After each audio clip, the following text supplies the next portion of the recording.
Hello everyone, welcome to exam plus academy. आज के इस वीडियो में हम डिस्कस करेंगे जुलाई मंथ का बैंकिंग एंड फाइनेंशियल अवेयरनेस का पार्ट 2। आज हम इसका पार्ट 2 डिस्कस करेंगे। मैं जल्दी इसका पार्ट 3 भी आपके लिए लेके आऊंगी और इसका पार्ट 1 ऑलरेडी आ चुका है, जिसे आप लोग हमारे चैनल पे जाके बैंकिंग अवेयरनेस प्लेलिस्ट में देख सकते हैं। और जुलाई मंथ का कंप्लीट पीडीएफ फाइल यानी कि पार्ट 1, पार्ट 2 और पार्ट 3 का कंप्लीट पीडीएफ फाइल आप लोग हमारे लास्ट वीडियो यानी कि पार्ट 3 वीडियो से डाउनलोड कर सकते हैं। और ये वीडियो आपके आने वाले सारे बैंक एग्जाम्स के लिए काफी हेल्पफुल रहने वाला है। जुलाई मंथ का complete banking and financial awareness video. और फ्रेंड्स, अगर आपने अभी तक हमारा लास्ट 6 मंथ का banking and financial awareness video नहीं देखा है, यानी कि जनवरी से जून तक का complete banking and financial awareness video नहीं देखा है, तो वो भी आप लोग हमारे चैनल पर जाकर देख सकते हैं। वो वीडियो आपके आने वाले सारे बैंक एग्जाम्स के लिए काफी ज्यादा हेल्पफुल रहने वाला है। लास्ट 6 मंथ का banking and financial awareness video. और अगर आपने अभी तक हमारा करंट अफेयर्स यानी कि लास्ट 6 मंथ का जनवरी से जून तक का करंट अफेयर्स नहीं देखा है, तो वो भी आप लोग जाके देख सकते हैं। और जिस भी एग्जाम्स में करंट अफेयर्स पूछे जाते हैं वो सारे एग्जाम्स के लिए ये वीडियो काफी ज्यादा हेल्पफुल रहने वाला है। लास्ट 6 मंथ का करंट अफेयर्स प्लस स्ट्रैटेजी के वीडियो जनवरी से जून तक का। तो चलिए शुरू करते हैं आज का सेशन। पहला क्वेश्चन है, The cabinet has approved to increase DA and DNS relief from 17% to what percent? यानी कि कैबिनेट ने डीए और महंगाई राहत को 17% से बढ़ाकर कितने परसेंट करने की मंजूरी दी है, ये क्वेश्चन में पूछा गया है। तो ये अभी काफी ज्यादा न्यूज में रहा था कि कैबिनेट ने जो डीए है एम्प्लॉयज का, गवर्नमेंट एम्प्लॉयज का, वो बढ़ा दिया है। तो वो कितना कर दिया है? 17% से, ये क्वेश्चन में पूछ रहे हैं। तो 17% से कर दिया है वो 28%। कितना कर दिया है? 28%। The Union Cabinet headed by PM Narendra Modi has approved to an increase in the DNS allowance to central government employees and DNS relief to pensioners to 28%। यानी कि प्रधानमंत्री नरेंद्र मोदी की अध्यक्षता में केंद्रीय मंत्रिमंडल ने केंद्र सरकार के कर्मचारियों के महंगाई भत्ते और पेंशन भोगियों के लिए महंगाई राहत को बढ़ाकर 28% करने के लिए मंजूरी दी है। और यहाँ पे बात हो रही है सेंट्रल गवर्नमेंट एम्प्लॉयज की। तो केंद्र सरकार के जो भी एम्प्लॉयज हैं उनकी बात हो रही है। तो उनका डीएनएस अलाउंस जो है, महंगाई भत्ता या महंगाई राहत जो बोलते हैं उसे हिंदी में, महंगाई भत्ता और पेंशन भोगियों के लिए महंगाई राहत, इसको बढ़ाकर कितना कर दिया है? 28% कर दिया है 17% से। This hike represents an increase of 11% over the existing rate of 17% of the basic pay pension। यानी कि ये जो वृद्धि मूल है वेतन पेंशन के मौजूदा 17% की दर से 11% की वृद्धि को दर्शाता है। तो 11% की वृद्धि कैसे हो गई? क्योंकि 17% था, 28% हो गया है, तो प्लस 11%, तो कितने परसेंट का इंक्रीमेंट हुआ है? 11% का। The increased DA and DR rates will be effective from July 1st, 2021। तो बढ़ी हुई जो DA और DR की दरें हैं वो 1 जुलाई 2021 से प्रभावी होंगी। तो कब से प्रभावी हो गई हैं ये? 1 जुलाई 2021 से, जो गवर्नमेंट ने DA और DR बढ़ाया है। यानी कि DA और DR का क्या फुल फॉर्म है यहाँ पे? DNS relief and DNS allowance. तो DA मतलब DNS अलाउंस और DR मतलब DNS relief for the central government employ. Next point है, it must be noted that both DNS allowance and DNS relief was put on hold from January 2020 in the wake of the कोविड-19 pandemic. यानी कि ये ध्यान दिया जाता है कि कोविड-19 महामारी के मद्देनजर महंगाई भत्ता और महंगाई राहत दोनों को जनवरी 2020 से रोक दिया गया था। तो जो कोविड-19 पैंडेमिक है, इसके कारण जो DNS अलाउंस DA और DR को जनवरी 2020 से गवर्नमेंट ने रोक दिया था और अभी उसे बढ़ा दिया गया है। 1 जुलाई से ये लागू हो गया है। As a result, the DA and DR installments are due to 4 periods including January 1st, 2020, July 1st, 2020, January 1st, 2021 and July 1st, 2021। तो यहाँ पे बात हो रही है कि DA और DR किस्तें जो हैं वो 1 जनवरी 2020 और 1 जुलाई 2020 और 1 जनवरी 2021 और 2021 सहित 4 अवधियों के लिए टोटली देने हैं। लेकिन जो गवर्नमेंट ने अभी इसको कब से अप्लाई किया है? 1 जुलाई 2021 से बढ़ाया है। और however the rate of DA/DR for the period between January 2020 to June 2021 shall remain at 17%। जनवरी 2020 से जून 2021 के बीच की अवधि के लिए DA/DR की दर 70% पर ही बनी रहेगी। तो तब से जो डीए है वो 17% पर ही है। वो तो सीधी सी बात है, वो बढ़ा नहीं है कोविड-19 पैंडेमिक के कारण, तो वो 17% पे ही है और 1 जुलाई 2021 से बढ़ाया गया है। तो बात क्लियर हो जानी चाहिए आप लोगों की 1 जनवरी 2020 से सेंट्रल गवर्नमेंट एम्प्लॉयज का जो डीए और डीआर नहीं बढ़ा था। सेंट्रल गवर्नमेंट एम्प्लॉय के साथ साथ सेंट्रल गवर्नमेंट पेंशनर की भी बात हो रही है, क्योंकि डीआर क्या है, पेंशनर के लिए है। तो डीए और डीआर जो नहीं बढ़ा था वो अब 1 जुलाई 2021 से बढ़ा है। तो जो पिछला था वो 17% पे ही है, वो नहीं बढ़ा है। तो अब बढ़ के कितना हो गया है, 1 जुलाई 2021 से हो गया है 28%। तो क्लियर हो जाना चाहिए। और बाकी कुछ भी डाउट हो तो आप ही मेरे जो कंटेंट है मैं प्रोवाइड कराए हैं ये आप जरूर पढ़ सकते हैं। हिंदी इंग्लिश दोनों में अवेलेबल है, वीडियो को पॉज करके या फिर पीडीएफ डाउनलोड करके।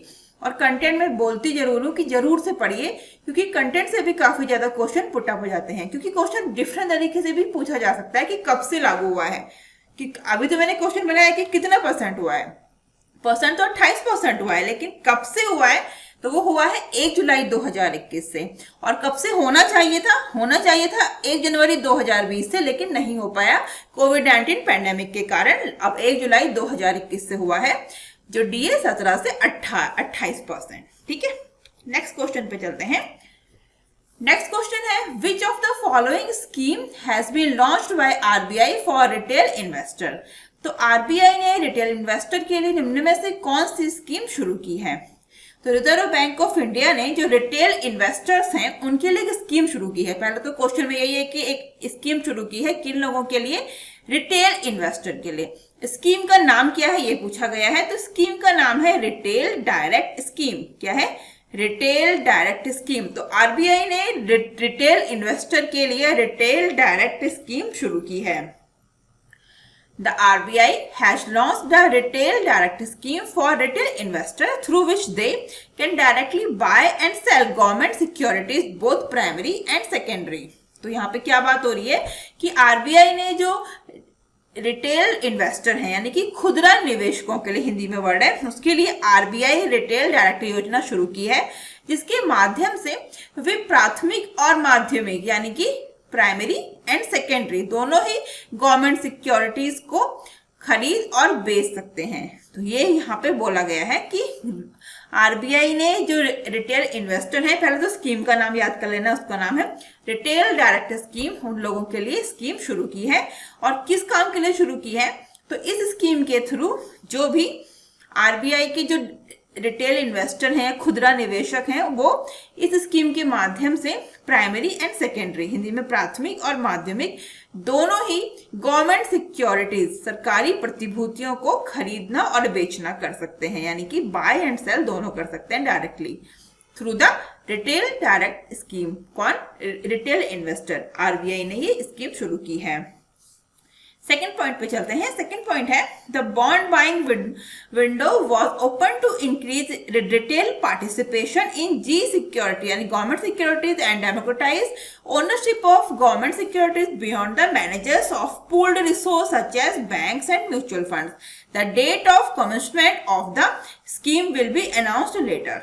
तो क्या बात हो रही है कि जो गवर्नमेंट सिक्योरिटीज हैं उसमें खुदरा भागीदारी यानी कि खुदरा भागीदारी बढ़ाने और बैंकों को म्यूचुअल फंड जैसे पूल किए गए संसाधनों के प्रबंधकों से परे जो गवर्नमेंट सिक्योरिटीज के ओनर्स को लोकतांत्रिक बनाने के लिए बॉन्ड खरीद खिड़की खोली गई थी, जिसे योजना के प्रारंभ होने की तिथि की घोषणा के बाद में की जाएगी। तो इम्पोर्टेंट पॉइंट ये है जो मैंने आपको इस पैरा में डिस्कस किया है कि क्या स्कीम है और क्यों ये शुरू की गई है। तो ये मैंने अच्छे से एक्सप्लेन किया है, आप लोग इसको जरूर से पढ़िएगा वीडियो पॉज करके। और अदर इंपॉर्टेंट पॉइंट के लिए भी आप लोग देख सकते हैं वीडियो को पॉज करके या फिर पीडीएफ डाउनलोड करके कि अदर इंपॉर्टेंट पॉइंट्स कौन से हैं इस स्कीम से रिलेटेड। हिंदी इंग्लिश दोनों में पॉइंट्स हैं, ये सबसे इंपॉर्टेंट है कि दोनों को अच्छे से पढ़ना है, जिसको जो लैंग्वेज सुटेबल है।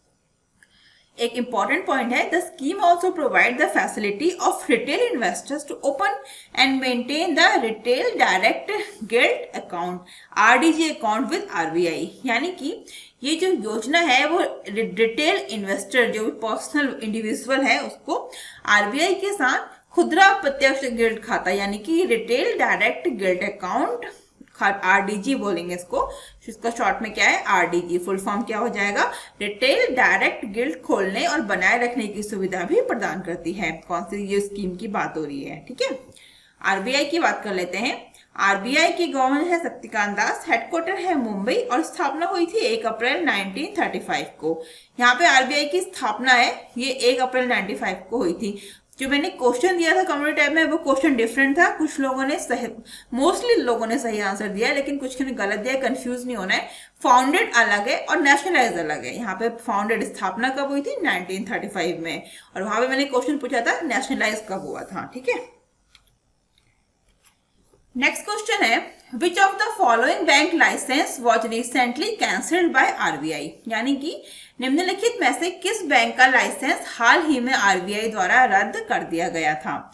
तो किसका किया था, doctor Shivaji Rao Patil Nilangekar urban cooperative bank, इस बैंक का RBI ने लाइसेंस रद्द कर दिया है। The RBI has cancelled the license of Dr. Shivaji Rao Patil Neelankar Urban Cooperative Bank Limited, Neelanga Latur, as it does not have adequate capital and earning prospects। यानी कि RBI ने doctor Shivaji Rao Patil Nilangekar urban cooperative bank limited Nilanga Latur का licence रद्द कर दिया है क्योंकि इसके पास पर्याप्त पूंजी और कमाई की संभावनाएं नहीं है। तो एग्जैक्टली रीजन क्या है, It does not have adequate capital and earning prospects। इसका मतलब कि इसके पास पर्याप्त पूंजी और कमाई की संभावनाएं नहीं है, इसलिए रिजर्व बैंक ऑफ इंडिया ने इस बैंक का लाइसेंस रद्द कर दिया है। और अदर इंपॉर्टेंट पॉइंट्स आप देख सकते हैं, ये भी मैंने आपको दिए हैं कि with the cancellation of its license, the bank has been prohibited from conducting the business of banking that includes acceptance of deposits and repayment of deposits with immediate effect। यानी कि बैंक के लाइसेंस को रद्द करने के साथ इसे banking का व्यवसाय करने से प्रतिबंधित कर दिया गया है, जिसमें जमा की स्वीकृति और तत्काल प्रभाव से जमा की चुकौती शामिल है। तो ठीक है, इंपॉर्टेंट पॉइंट है, आप लोग देख सकते हैं वीडियो को पॉज करके या फिर PDF डाउनलोड करके। नेक्स्ट क्वेश्चन पे चलते हैं। नेक्स्ट क्वेश्चन है what has been banned by the RBI, यानी कि रिजर्व बैंक ऑफ इंडिया। तो भारतीय रिजर्व बैंक ने किस पर प्रतिबंध लगाया है, जो आपको ऑप्शन दिए हैं। मास्टर कार्ड पे लगाया है, किसने, RBI ने प्रतिबंध बैन किया है किसको, मास्टर कार्ड को। The RBI has imposed restriction of Mastercard Asia Pacific Private Limited for adding new domestic customers from 22nd of July 2021। तो RBI ने 22 जुलाई 2021 से नए घरेलू ग्राहकों को जोड़ने के लिए Mastercard Asia Pacific private limited पर प्रतिबंध लगा दिया है। कब से लगा दिया है, 22 जुलाई 2021 से। डेट भी पूछी जा सकती है, क्वेश्चन डिफरेंट तरीके से आता है, ये मैं आपको बोल रही हूँ कि बार बार की क्वेश्चन कंटेंट से भी आता है और डिफरेंट तरीके से भी पूछा जा सकता है। तो पूरा कंटेंट अच्छे से पढ़ना है, वीडियो को पॉज करके या फिर PDF डाउनलोड करके। तो डेट भी पूछी जा सकती है, कब से लगा दिया है, तो 22 जुलाई 2021 से RBI has imposed restriction of Mastercard Asia Pacific private limited for adding new domestic customers from 22nd of July 2021। Date भी इंपॉर्टेंट है। नेक्स्ट पॉइंट है Mastercard will not be allowed to add customers be it for debit credit और prepaid cards onto its network as the entity has failed to comply with the direction or storage of payment system data। यानी कि Mastercard को ग्राहकों को जोड़ने की अनुमति नहीं होगी, चाहे वो डेबिट क्रेडिट या प्रीपेड कार्ड के लिए इसके नेटवर्क पर हो, क्योंकि इकाई भुगतान प्रणाली डेटा के संग्रहण पर निर्देशों का पालन करने में विफल रही है। इंपॉर्टेंट पॉइंट है, आप लोग देख सकते हैं। और अदर इंपॉर्टेंट पॉइंट्स भी मैंने दिए हैं हिंदी इंग्लिश दोनों में। बात कर लेते हैं हम किसकी, मास्टरकार्ड की। CEO कौन है, माइकल माइवेक के CEO है, हेडक्वार्टर है न्यूयॉर्क US में। किसकी बात हो रही है यहाँ पे, मास्टरकार्ड की। तो ये मास्टरकार्ड के हैं, मास्टरकार्ड। ओके, इंपॉर्टेंट है, मास्टरकार्ड के CEO एग्जाम्स में पूछे जा सकते हैं, तो वो है माइकल माइवेक। नेक्स्ट है finance minister Nirmala Sitharaman has launched Bhim UPI QR based payment in which country. तो वित्त मंत्री निर्मला सीतारमण ने किस देश में भीम UPI QR आधारित भुगतान शुरू किया है, ये क्वेश्चन में पूछा गया है। तो वो किया है भूटान में। किस देश में पूछा गया है, कंट्री का नाम पूछा गया है, तो कंट्री कौन सी हो जाएगी, Bhutan. Finance minister Nirmala Sitharaman has launched Bhim UPI QR based payments in Bhutan will further strengthen the cooperation between the two neighbouring Nations. तो वित्त मंत्री निर्मला सीतारमण ने भूटान में भीम यूपीआई QR आधारित भुगतान शुरू किया है, जो दोनों पड़ोसी देशों के बीच सहयोग को और मजबूत करेगा। तो भूटान जो हमारा पड़ोसी देश है वहां पे शुरू किया है भीम यूपीआई QR, किसने, फाइनेंस मिनिस्टर निर्मला सीतारमण ने। With the launch in Bhutan, the payment infrastructures of the two countries are seamlessly connected and will benefit tourists and businessmen from India who travel to Bhutan.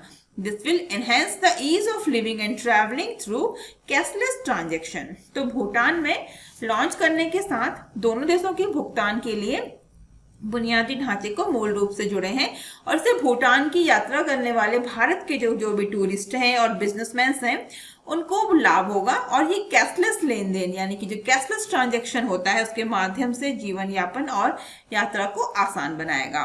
तो जो Bhim UPI QR based payment शुरू किया है finance minister Nirmala Sitharaman ने, कहाँ पे, भूटान में।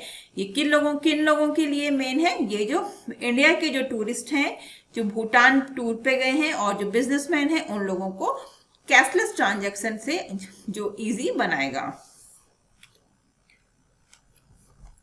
और इंपॉर्टेंट पॉइंट्स आप देख सकते हैं। भूटान की बात करें तो भूटान की कैपिटल है थिम्पू और भूटान के PM है लोटे शेरिंग और भूटान की करेंसी है भूटानीज नुगुटम। ठीक है, इंपॉर्टेंट है वैसे भी करंट अफेयर्स के पॉइंट ऑफ व्यू से भी।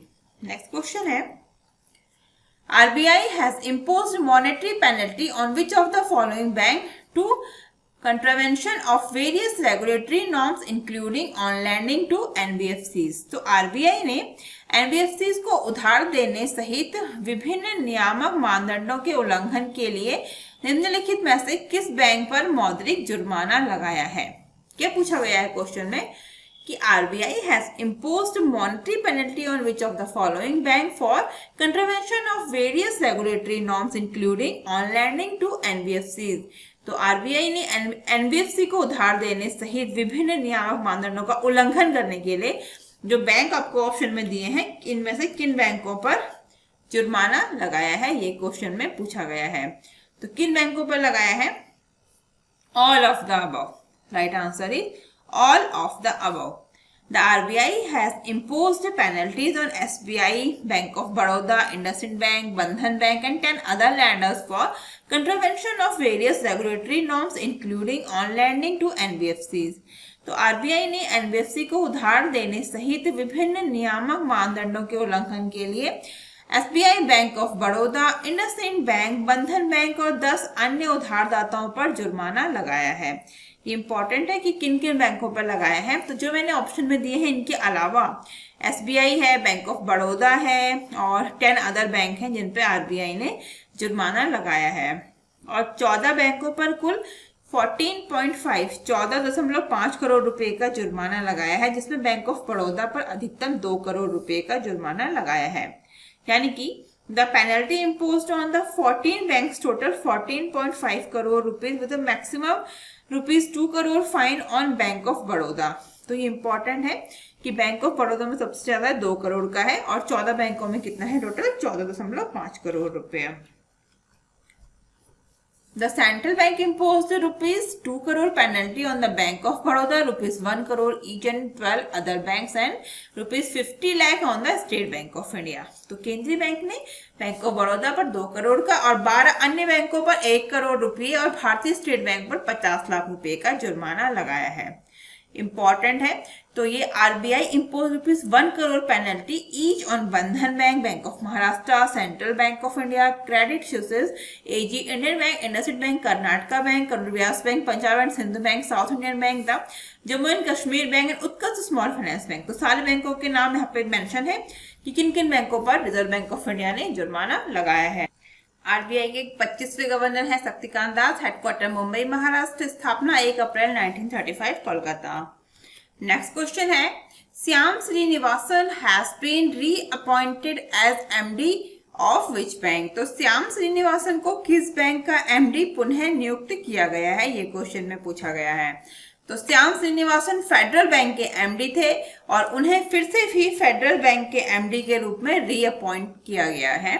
तो Federal Bank shareholders have approved the motion to reappoint Shyam Srinivasan as the MD and CEO of the lender for a period of 3 years। तो उनको 3 साल के लिए श्याम श्रीनिवासन को फेडरल बैंक के एमडी और सीईओ के रूप में फिर से रीअपॉइंट किया गया है 3 साल के लिए। तो his reappointment will come to effect from September 23, 2021 to September 22, 2024। तो उनको सितंबर 2021 से 22 सितंबर 2024 तक के लिए रीअपॉइंट किया गया है। और Srinivasan took over as Federal Bank MD and CEO in 2010 and has been at the helm since then। तो वे जो श्याम श्रीनिवास हैं वो 2010 में फेडरल बैंक के एमडी और सीईओ के रूप में उन्होंने अपना पदभार संभाला था और तब से वो इस पद पर हैं और उनका अभी टाइम पीरियड बढ़ा दिया गया है, उनको फिर से रीअपॉइंट किया गया है 3 साल के लिए। तो 23 सितंबर 2021 से 22 सितंबर 2024 तक वो फिर से फेडरल बैंक के एमडी और सीईओ रहेंगे Shyam Srinivasan. Other important points हैं, आप देख सकते हैं, हिंदी इंग्लिश दोनों में अवेलेबल हैं। बात कर लेते हैं फेडरल बैंक की। हेडक्वार्टर फेडरल बैंक का कहाँ पे है, एलोवा केरला में है। और फाउंडर कौन थे, केपी हॉर्मिस। ये इंपॉर्टेंट है कि फाउंडर कौन थे फेडरल बैंक के, वो थे केपी हॉर्मिस और फाउंडेड इन 23 अप्रैल 1931। कौन सा बैंक है, फेडरल बैंक। हेडक्वार्टर भी इंपॉर्टेंट है, ये जरूर याद रखना।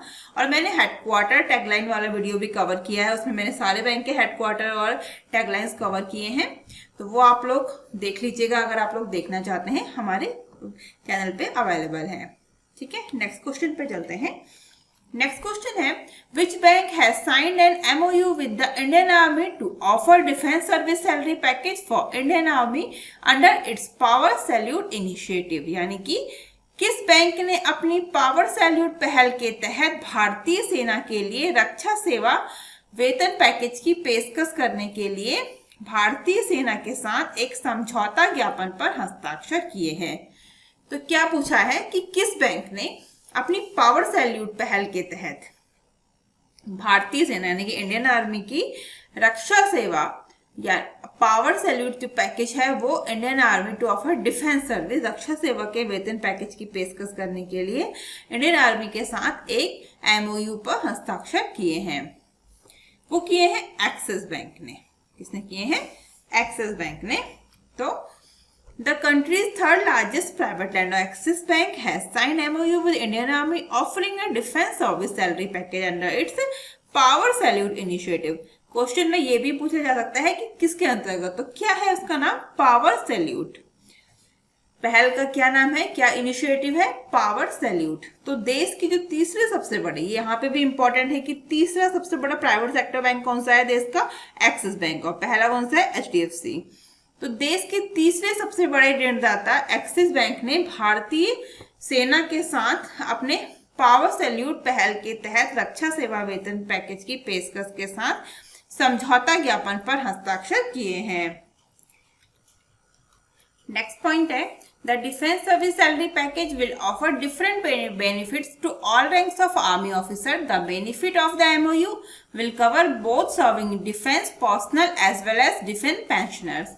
तो ये जो रक्षा सेवा वेतन पैकेज सेना के सभी ऑफिसर्स, सभी रैंक ऑफिसर्स जो भी होते हैं, उन रैंक ऑफिसर्स को अलग अलग लाभ प्रदान करेगा। और एमओयू के लाभ सेवारत रक्षा कर्मियों के साथ साथ जो भी पेंशनर हैं इंडियन आर्मी के, ये इन दोनों को ही कवर करेगा। जो प्रेजेंट आर्मी ऑफिसर है और जो पेंशनर हैं, जो रिटायर्ड आर्मी ऑफिसर हैं, उन दोनों को ही कवर करेगा ये पैकेज।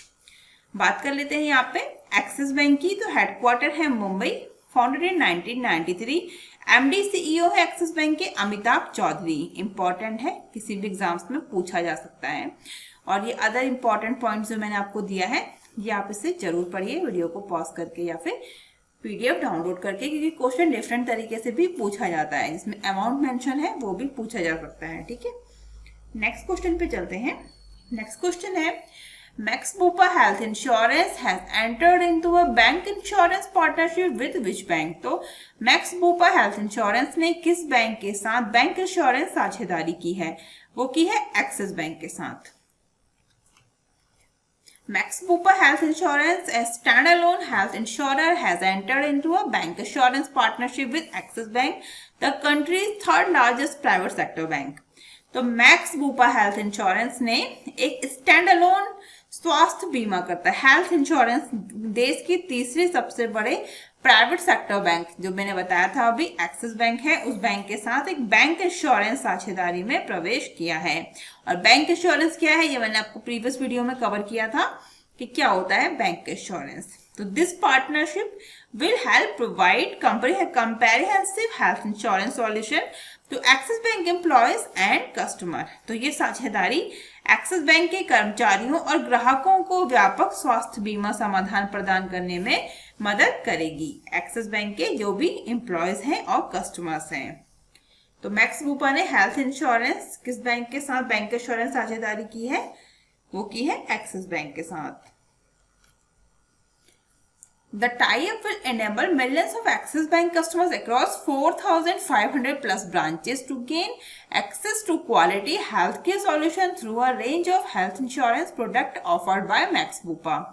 तो ये गठजोड़ 4,500 से अधिक शाखाओं में एक्सिस बैंक के लाखों ग्राहकों को मैक्स बूपा द्वारा पेश किए गए स्वास्थ्य बीमा उत्पादों की एक श्रृंखला के माध्यम से गुणवत्तापूर्ण स्वास्थ्य सेवा समाधान तक पहुंच प्राप्त करने में सक्षम करेगा। तो इम्पोर्टेंट है कितने तक 4,500 प्लस ब्रांचेस हैं किसकी एक्सिस बैंक कस्टमर्स जहां पे अवेलेबल हैं। तो अदर इम्पोर्टेंट पॉइंट्स भी मैंने दिए हैं ये आप देख सकते हैं एग्जाम्स के पॉइंट ऑफ व्यू से इम्पोर्टेंट है। मैक्स बूपा की बात कर लेते हैं। तो मैक्स बूपा हेल्थ इंश्योरेंस की सीईओ कौन है? कृष्णन रामचंद्रन। कौन है? कृष्णन रामचंद्रन। हेडक्वार्टर है न्यू दिल्ली और फाउंडेड इन 2010। तो ये 2008 में इसकी स्थापना हुई थी किसकी? मैक्स बूपा हेल्थ इंश्योरेंस की। तो इम्पोर्टेंट है कुछ भी एग्जाम्स में पूछा जा सकता है कुछ भी आइडिया नहीं होता तो मैक्स बूपा का भी सीईओ पूछा जा सकते हैं। तो मैक्स बूपा हेल्थ इंश्योरेंस के सीईओ का नाम भी आपको याद रखना पड़ेगा वो है कृष्णन रामचंद्रन और स्थापना हुई थी 2008 में और इसका हेडक्वार्टर है न्यू दिल्ली में। नेक्स्ट क्वेश्चन है Bajaj Allianz General has tied up with which bank to offer insurance product? तो बजाज एलियांस जनरल ने बीमा उत्पादों की पेशकश के लिए किस बैंक के साथ समझौता किया है? किसने किया है? बजाज एलियांस ने किया है। किस लिए किया है? तो बजाज एलियांस जनरल ने बीमा उत्पादों की पेशकश के लिए यानी कि Bajaj Allianz General has tied up with bank to offer insurance product. तो किस बैंक के साथ किया है? बैंक ऑफ इंडिया के साथ किया है।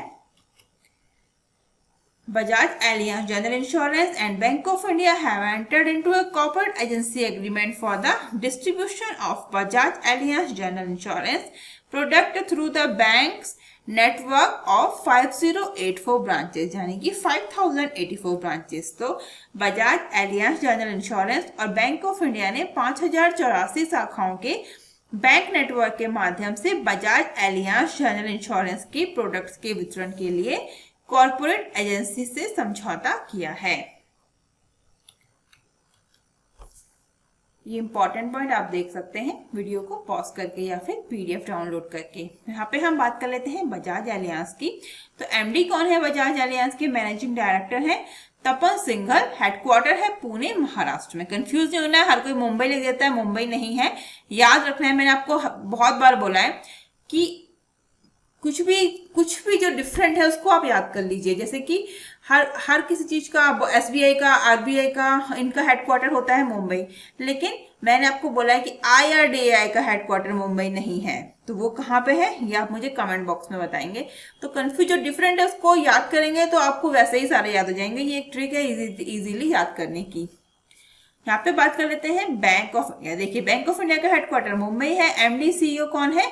Atanu Kumar Das Bank of India के एमडी और सीईओ हैं।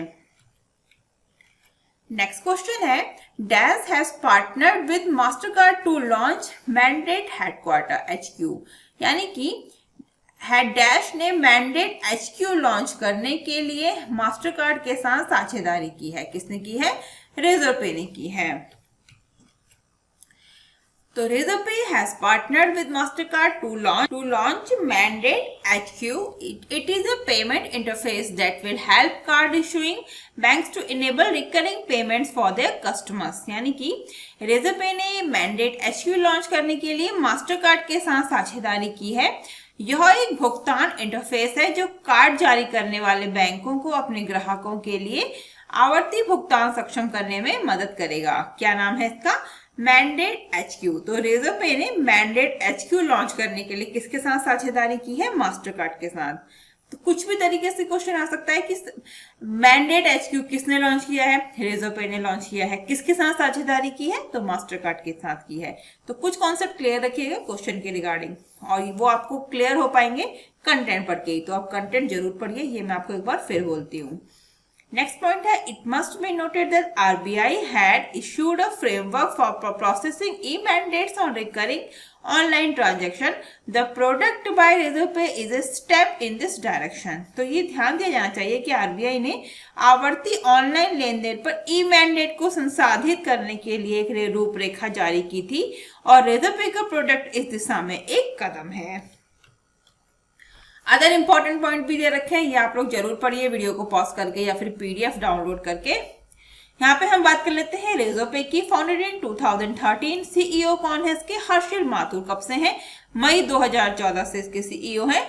Razorpay की कौन? हर्षिल माथुर। और हेडक्वार्टर है बेंगलुरु। देखिए इसका हेडक्वार्टर डिफरेंट है, बेंगलुरु हेडक्वार्टर है, मुंबई नहीं है, कंफ्यूज नहीं होना। तो मास्टरकार्ड की बात करते हैं। मास्टरकार्ड का हेडक्वार्टर हमने प्रीवियस क्वेश्चन में डिस्कस किया था, न्यूयॉर्क US में है। और प्रेसिडेंट कौन है इसके? माइकल माइबैक। किसकी बात हो रही है? मास्टरकार्ड की। मास्टरकार्ड के कौन है CEO और प्रेसिडेंट? माइकल माइबैक। नेक्स्ट क्वेश्चन है, which of the following payment app has announced the launch of postpaid mini to provide small ticket instant loan. तो यानी कि निम्नलिखित में से किस भुगतान ऐप ने लघु टिकट तत्काल ऋण प्रदान करने के लिए पोस्टपेड मिनी लॉन्च करने की घोषणा की है? वो की है पेटीएम ने। तो किस पेमेंट ऐप ने लघु टिकट यानी कि small ticket instant loan provide करने के लिए पोस्टपेड मिनी लॉन्च करने की घोषणा की है? पेटीएम ने की है। तो Paytm has announced the launch of postpaid mini small ticket loans that will give users to flexibility to access loans ranging from ₹250 to ₹1000 in partnership with Aditya Birla Finance Limited।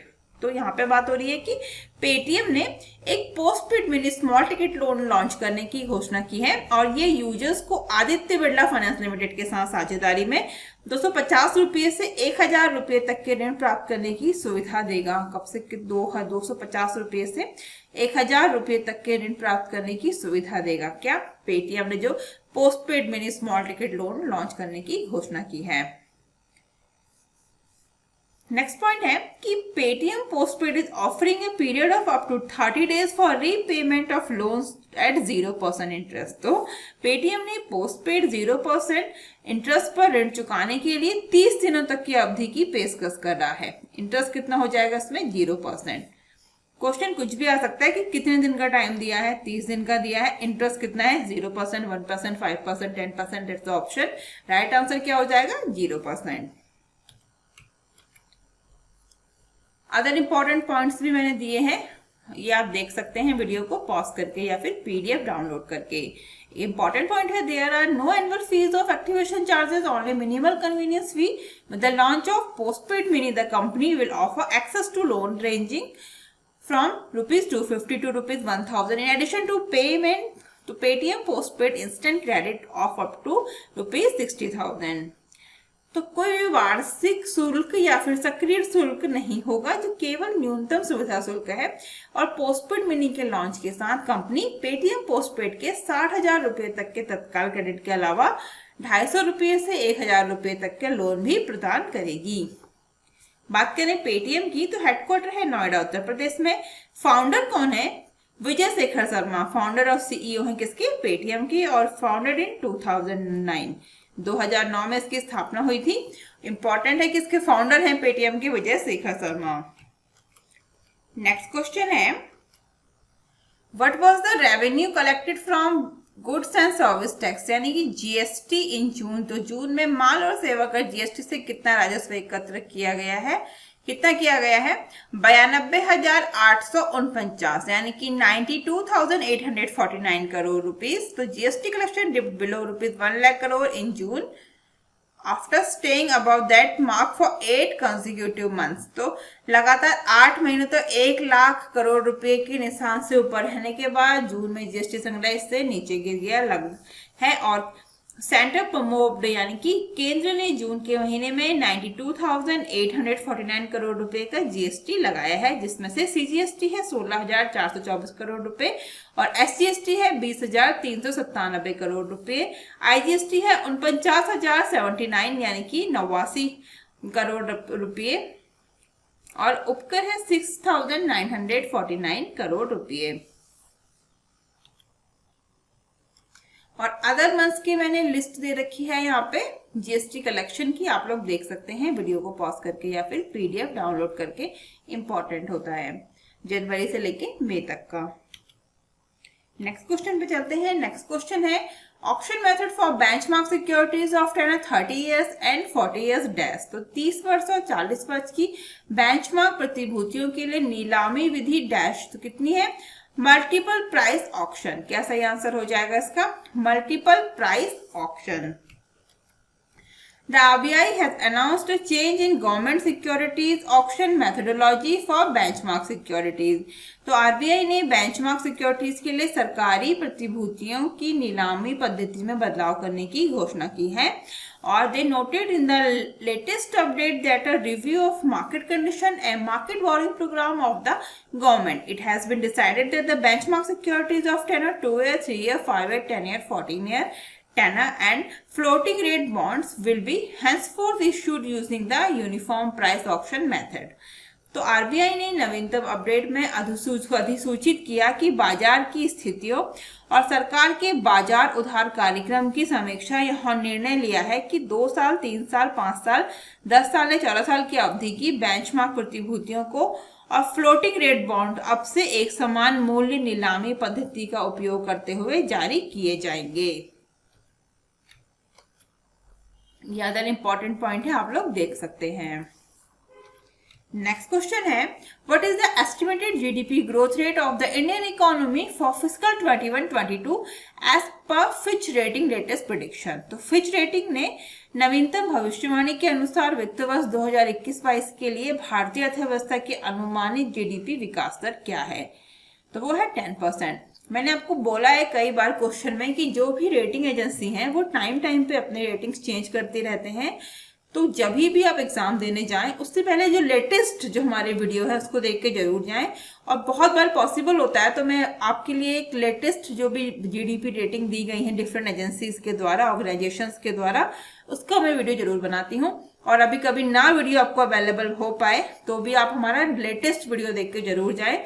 और क्योंकि ये time पे change होते जा रहते हैं और exam में वही आता है जो करंट में चल रहा होता है, तो करंट या लेटेस्ट वीडियो जरूर देखें एग्जाम देने जाने से पहले।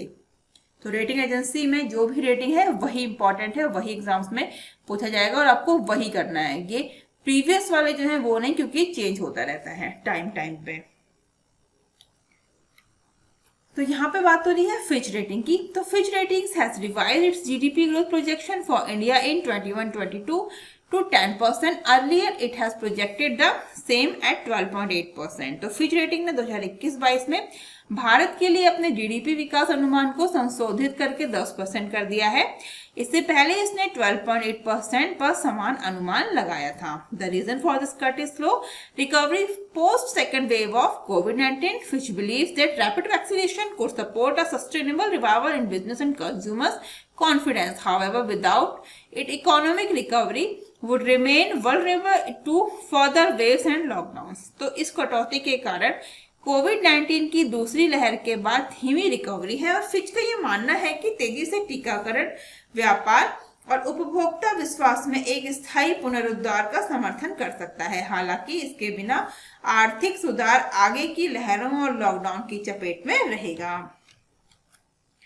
नेक्स्ट क्वेश्चन है the wholesale price based inflation eased marginally to -% in June. तो यानी कि थोक मूल्य आधारित मुद्रास्फीति जून में मामूली रूप से कम होकर %% हो गई है। कितनी हो गई है?